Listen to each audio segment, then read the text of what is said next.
Magandang araw po sa inyong lahat mga boss. Ngayon mga boss, ituturo ko po sa inyo kung paano magkanto ng gutter nang walang revits na gagamitin. Kanyang kantuhan. Ayan po. Para kita nyo naman kung anong ito ang kakantuhin natin, itong gutter na ito mga boss. Ang magiging kalalabasan niyan ay ito. Yun siya. Yun. Yan o. Ganyan. Tuturo ko po sa inyo kung paano yung gawin. Ayan. Tara, simulan na po natin mga boss. Itong gutter po na ito mga boss, naguhitan ko na siya. Ayan. Ayan yung guhit niya. Ayan. Ito yung sa ano niya. Itong sa packet niya. Yung 45 niya is ito. Ito yung 45 niya. Yan, naguhitan ko na po siya mga boss. Itong gawa ko na to mga boss ay may ikakabit ko to dun mamaya. Actual po to mga boss. Hindi po to masasayang na gutter na to kasi ikakabit ko po ito. Ayan. Ano po siya. Kita nyo yung mga guhit ko yan mga boss. Yan yung guhit ko. Yan. Yan. Ito yung guhit ko.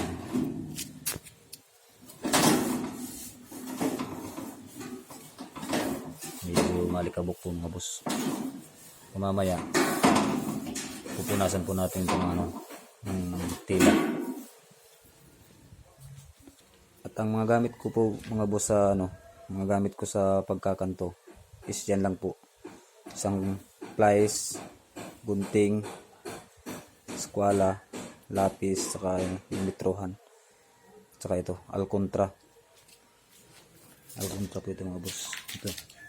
Ito po, alcontra po ito. Saka ito, tilyo. Yan lang po ang mga gagamitin ko po mga boss sa pagkakanto.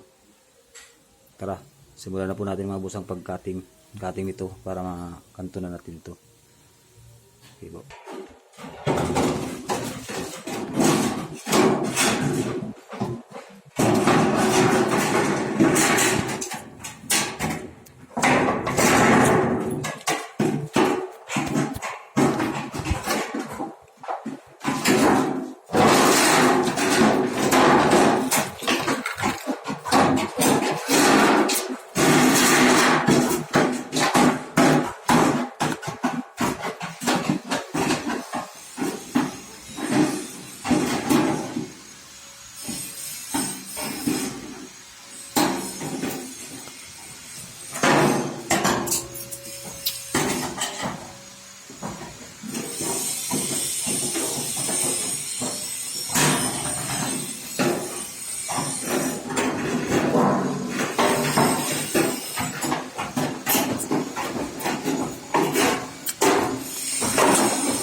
Ayun.